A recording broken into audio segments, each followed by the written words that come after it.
Hi there, it's Judy Graybill, International Relationship Coach, healing hearts one relationship at a time. And I'm back with another video to talk about relationships. And today, the subject that is on my mind is very specifically gender equality. And even more specifically, it's a philosophical discussion that I'd like to give food for thought to the conversation about what have we learned from the metoo movement. And this has come up like multiple times recently, and in conversations, personal conversations that I've had, and in different ways. I've heard this like referenced in other videos that I've watched recently from other coaches and spiritual teachers, and it's this, and then even in my personal observations with what I see going on in relationships. So you know, I guess I'd like to start with one of the recent conversations I had, which was on Christmas night. And the Me Too movement was only a partial part of the discussion. I mean, we were really discussing on, I mean, to be frank, just how ignorant all of us as a society have been, all as far as, you know, race issues, for example, ethnicity issues, cultural issues, like all those things that divide us. And then gender is one of those things. I mean, if you think about all the things that we have learned as a society about the place for women and the place for men. And I think right now, if we learned anything from the Me Too movement, is that those things have not given us the right strategies to have great relationships. And I think what we're realizing, hopefully, is that those ideals are outdated and they need to change. And we're learning that, but in the response of recognizing that they're outdated, what's also happening is the anger response for what has happened. And, you know, and Bill Cosby has come up in multiple conversations, not my conversations, references. I've heard that referenced in multiple things recently. So I'll use him as an example because he portrayed the All-American Dad on the Bill Cosby show, and how much he loved kids with the pudding commercials, and then all the things that came out about him. And one of the responses from the feminists have been a real intense anger, justified, but not just towards Bill Cosby, but for all men and men in general. And of course, Bill Cosby isn't the only one. There's lots of them, you know, like the Fox executives. We have other, like even NPR executives had an issue. There is one in the Opera House, like with a well-known ballet person. Of course, the Weinsteins. There's other actors. I mean, like, I could probably go on. I don't do all the, I don't keep up on all the politics and all the news, so I don't know all the names. I don't know all the references. Those are just the ones that hit me at the top of my head. But the thing is, with the conversations that I've had, is that there's this tendency to make this blanket statement about men, and they need to really shape up and figure things out, and because as women are not going to take it anymore, which which is true. We shouldn't, and we're not, and we're stepping up and saying no more. We want something different, which is one of the things I advocate a lot. It's about, you know, asking for what you need, stepping up for your own rights. I mean, this is an act of self-love to stand up for yourself. And so for all of us women who are doing that, I'll include myself in it. I'm not the same kind of feminist that I used to be, but I'll always be a feminist. But like, right, and when I say I'm not the feminist that I used to be right now, it's because the feminist movement is about women being on top. It's about putting men in their place, and so women can rule. And actually, that's the exact same energy that we had with when the men were ruling, because it's been a patriarchal society, but it's in reverse. So it's the same energy on the other side of the coin. So how do we balance that out? And I'm all about gender equality. I mean, like as a coach for the last 10 years, I mean, I've been really trying to bring in the teamwork. I've been trying to help couples to work together. And yes, I've been doing it with the step family issue because that's where my personal experience has started. But this is really relevant in every single relationship, no matter what kind of relationship it is. And honestly, it's not just your romantic relationships. It's also in family, and it's in your friendships and your personal circles and your workplace. I mean, in all these scenarios, we have this divide between, well, it's a divide between people. And it's a divide between, really, it's this lack of understanding of what the other person has gone through. And with regard to the gender thing, is there's a lot of women that are placing all men in this negative light because of what the societal norm became. So there's the societal norm that of what was acceptable, you know, like I want to mention, like the rule of thumb. I mean, like, historically speaking, women were taught, I mean, we weren't allowed to vote, when we were taught to not speak up. We weren't even allowed to speak up. Our partners owned us. I mean, we literally, I mean, because, you know, when you think back historically about marriage, I mean, we were given away by our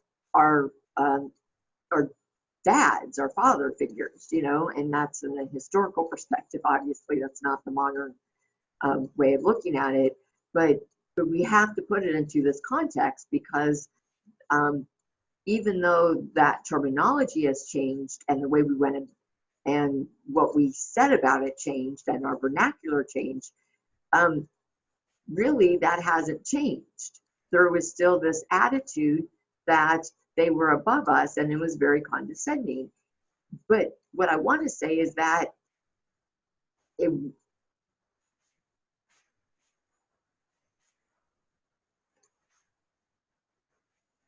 didn't know any better. You don't know what you don't know, and we've all been ignorant. I mean, like, even us women have been ignorant with regard to other issues such as race, ethnicity, and then you even have like the transgender thing, which is also really confusing for many of us. And so regardless of what side you're on, what I want to say is what we have to do is to help other people to understand us. We have to help them. And as a woman who is a feminist and who also had my Me Too experience, which I've never said, you know, I want to really defend men out there, and I'm taking a public stand here for all of the the good men that are out there, and there are so many of them, and they're very, very caring, and they're very, I want to use the word gentleman, but I use that term loosely in the sense, for me, a gentleman is just someone who understands what no is and takes no as an answer. And then if a woman says to him, you know, like, I really just can't do this right now, he says, okay, I understand. The thing is like, because women have been taught to not speak up and have been feared to speak up,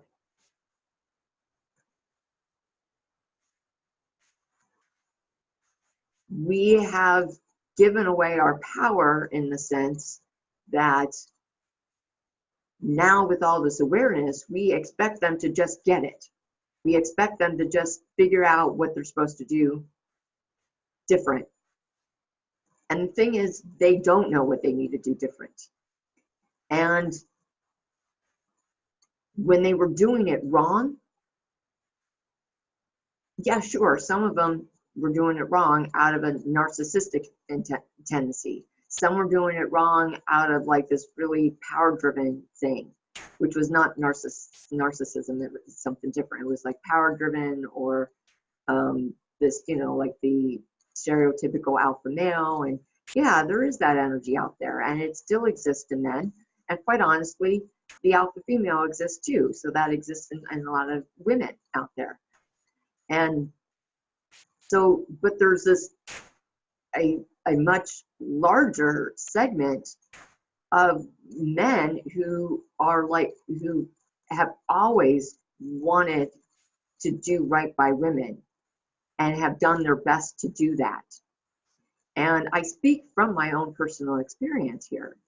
So, I mean, back when the whole Me Too movement thing was happening, I remember like the day that, you know, it's like, it was the day that all women were supposed to make a stand and mark their Facebook pages with the hashtag Me Too if you shared in that experience. And so I did that, and I thought very carefully on whether I was going to do that or not.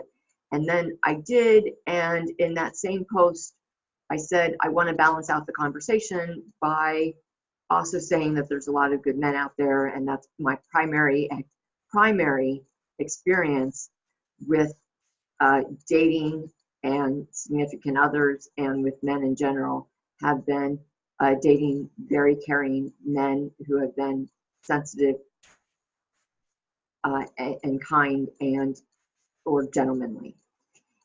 That's been my primary experience, is the only kind of man that I date. And I got lambasted by a feminist who was like, how dare I stick up for men and say all that when they've done these horrible things. And it really like put me in a space where I'm like, you know, I don't want to speak my mind anymore about this. You know, is it worth it? And of course, you know, I've come full circle, because now I'm realizing how important it is to stand up for all the men, because I hear over and over and over again how men are really confused about what to say and what to do differently. And the thing is, I mean, we women have to be really more empathetic and sensitive to how they're feeling. I mean, yes, there's a lot of anger that is very, very valid within what has happened. And I mean very specific circumstances here, in very personal experiences for some women. So in that respect, you know, my experiences, my personal experiences, have not been that level of traumatic. And I am blessed in that way. But I have a lot of empathy for those women who have experienced those very horrific circumstances, especially women who have been in relationships with narcissistic men and abusive men. And And yes, I am very specifically talking about gender because I know that I also know a lot of men who were also abused mentally and emasculated by powerful women too. And you know, it does go both ways. But right now, what I feel more prevalence about is with regard to how do we equal this out? How do we take this anger, this real valid anger, this justified anger, and how do we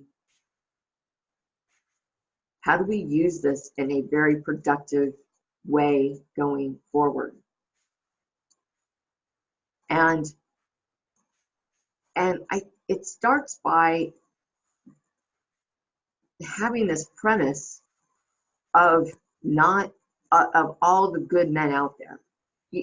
You can't get through that rage and get to the point of having healing and having finally having a healthy relationship. I mean, that is what I do, help people have healthy relationships. I mean, if you're not clear about that, be clear now, because that will help you decide whether you want to keep watching my videos and come back to my channel or not, because it's all about having healthy relationships. And there's all different kinds of healthy relationships, and it's all about mutual agreement. But very specifically, what I help people with is that equal relationship, where they both come at it from a bilateral standpoint, not one being over the other, but very bilateral. And it's an understanding of synergy, whereas like each person has some strengths and weaknesses, and it's like understanding each other's strengths and weaknesses. And then it's having productive conversations, and how do we work together to make sure that our needs are being met, the kids' needs, if you have kids or pets or whatever. How do we, you know, it's like it's always your responsibility first to get your needs met, and then secondarily to help other people around you. You know, it goes to the Austenatsk the analogy. But we have to validate our own emotions. The anger is very justified, and but we have to work through that. And the only way to heal from that, and the relationship with ourselves is first and foremost, and that comes with this understanding that there is goodness out in the world, and very, very specifically, there's a lot of good men out there, just as there are a lot of good women out there. And oh yeah, I hear men saying all kinds of blanket horrible statements about men or women too. And so it does go both ways.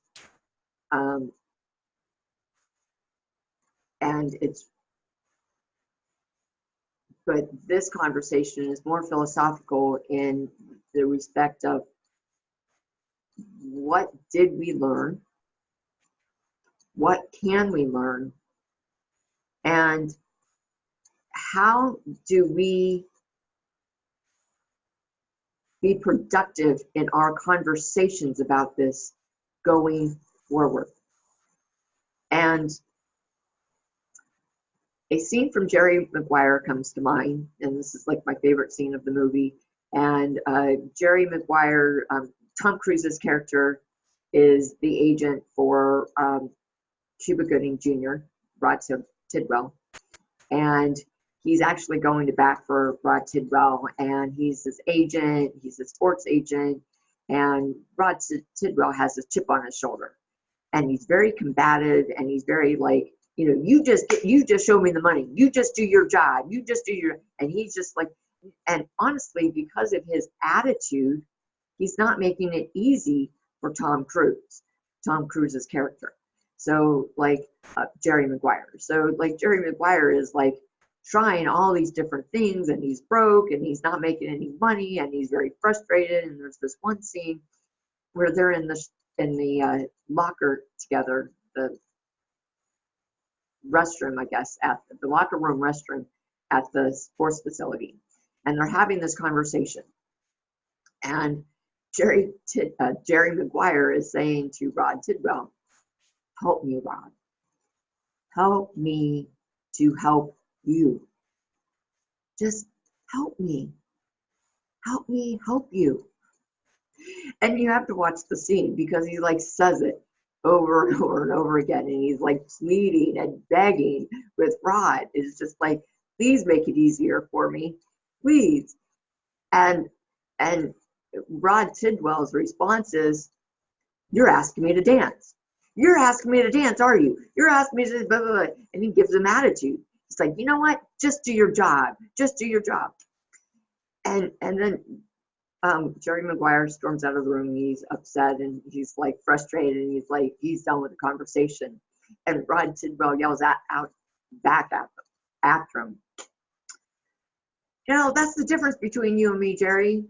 You think we're arguing, and I think we're finally talking." And you know what I like about this scene is that this is very revealing for how a lot of conversations are. It's like, we're not understanding each other, and that's exactly what's going on with regard to in these interpersonal relationships and the gender equality conversations. You know, it's like we need to help our partner to understand us. A caring partner will always want to help you. A caring partner will always want to do right by you. So if you step up and say, "I need a thing," your caring partner is going to say, "Okay, how am I going to, let me think about that. How am I going to get that?" Or they're just going to do it.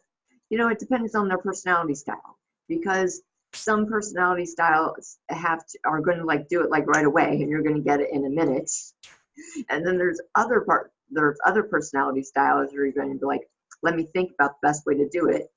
And then they'll do it like maybe later on that day, maybe it's going to be in a couple of days, and it might be in this very creative way that you never thought it was going to happen, and maybe even a way that you didn't really want, but in their mind they did it for you. And then there's this other personality style who is like, "Well, tell me more. How do you want it? Tell me." And if you're not in the right mindset to explain exactly how you want it, you're probably not going to get it. So we really do have to understand personality types. You know, we have to really understand the type of personality that our partner is, and what is their method of response. And we all have one.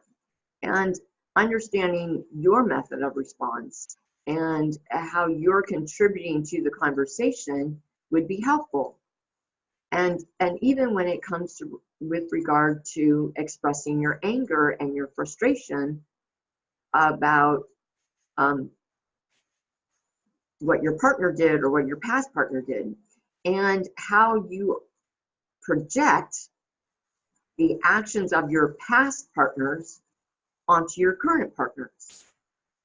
This is a very, very huge thing that both men and women do, and they don't realize it. But, you know, like at this point in time, I probably could do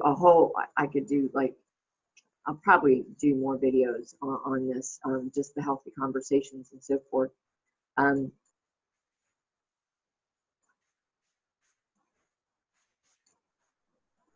But I first and foremost, it's about giving the benefit of the doubt and placing blame where blame is due, and not placing blame where it is not due.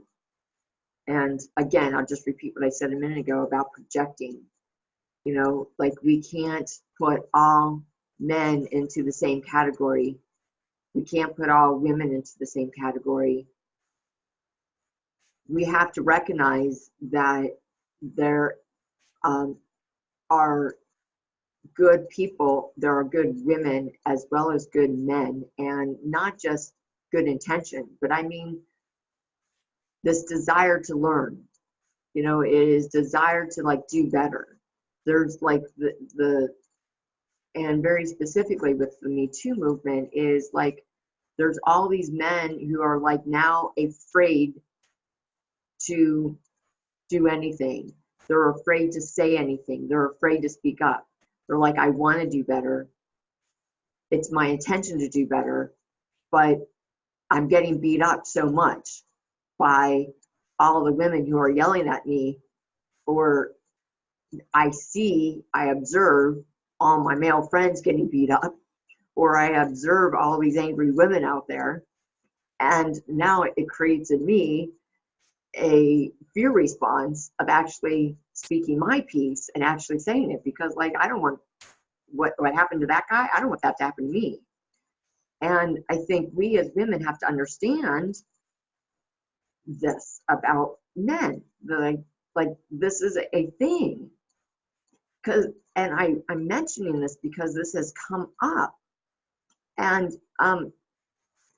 this does go back to the conversation I had at Christmas night. I mean, because I'm like, we have to educate them on what we want and what we need, and we have to let them rise to the occasion. We have to know that they want to. And I genuinely, with all my heart, believe that that is the case.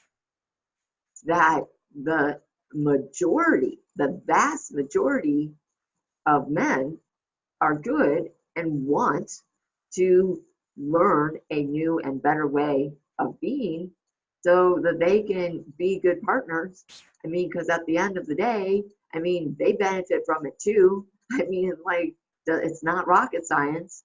You know, you're like, you make your woman happy, she's going to make you happy. You know, and it goes, the opposite is true too, you know, like us women. I mean, except us women have been taught that just because we make our men happy, they're not going to make us happy. And that's actually part of the problem. But men, on the other hand, have been taught that they're supposed to make you happy. They're supposed to make all other women happy. And by all other women, I don't mean in a polyamorous way. Because most of my market, or most of the people who follow me, are monogamous. I know I have a lot of polyamorous friends, but when I said all the women, I didn't mean that. I was very specifically talking about this is a step-family issue. Like men get caught, biological dads get caught in the middle between their current wife and their ex-wife and their kids. And so that's what I meant by all the women. You know, it's like, that's a big thing. Your daughters, your wife, and your ex-wife might all be at odds with each other, and you want to make them all happy, and you don't know how. You know, you're only one person, and so that's a thing. And I'm trying to think. I lost my train of thought with regards to just the other stuff, but you know, my mom taught me to give people the benefit of the doubt. That was something that I learned from her, and it served me well. And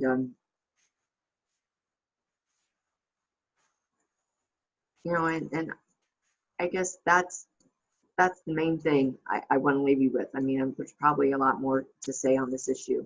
I really wanted to give you food for thought and about having a productive conversation going forward, and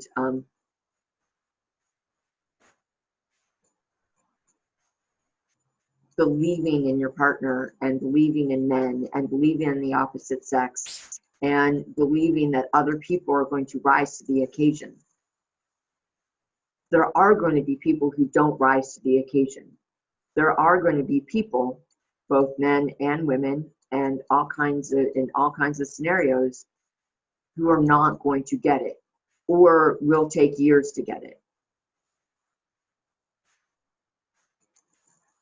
for the time being, we have to initially give them the benefit of the doubt, especially in we're faced with them, whether it's in our current interpersonal relationships, like with the romantic partner, or if it's with the next spouse, or if you're single and you want to have another healthy relationship again, then all those scenarios make it vitally important that you believe in the genuineness of, of people in general, and recognizing that, sure, the reality is not everybody is going to get it, and those are going to, but yeah, at some point you might have to walk away from those people.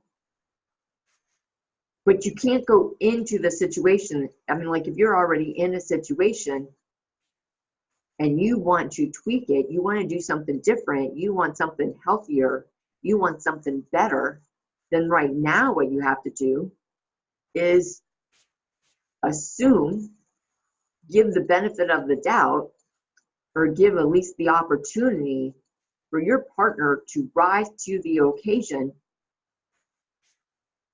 and believe that right now they just don't know how to do that. They're just confused. And this goes for whether for men and women, all genders, all situations, no matter what kind of romantic relationship you're in, or if it could be family, coworkers. It's like at this point in time, believe that the other person is like, they just don't know what they don't know, and you have to explain it to them.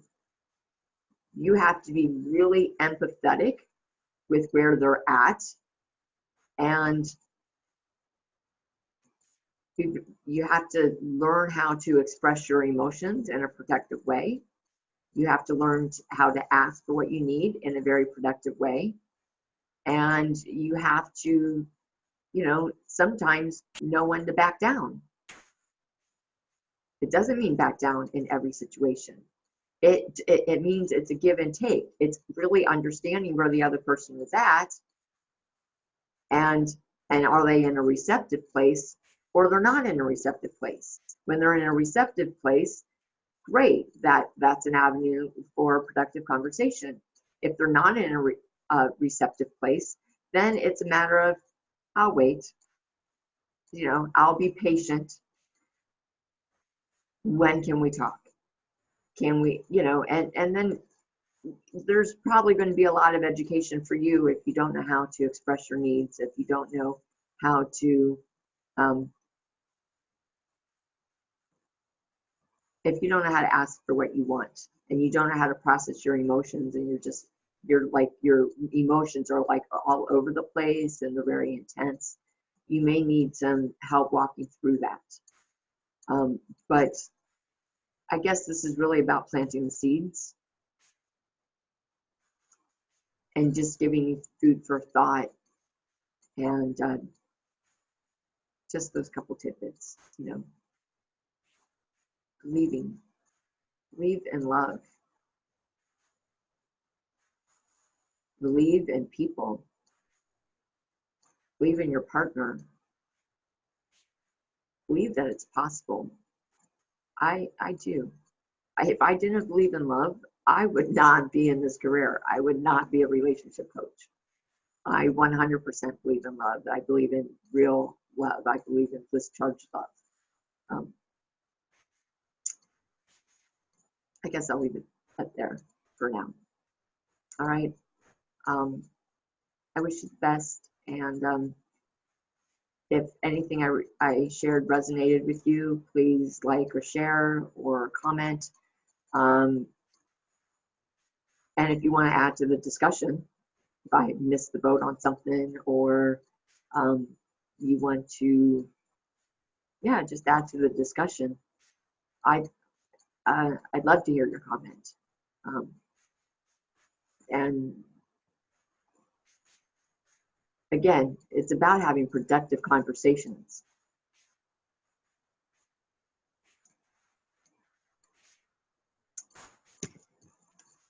All right. Have a great day. Thanks.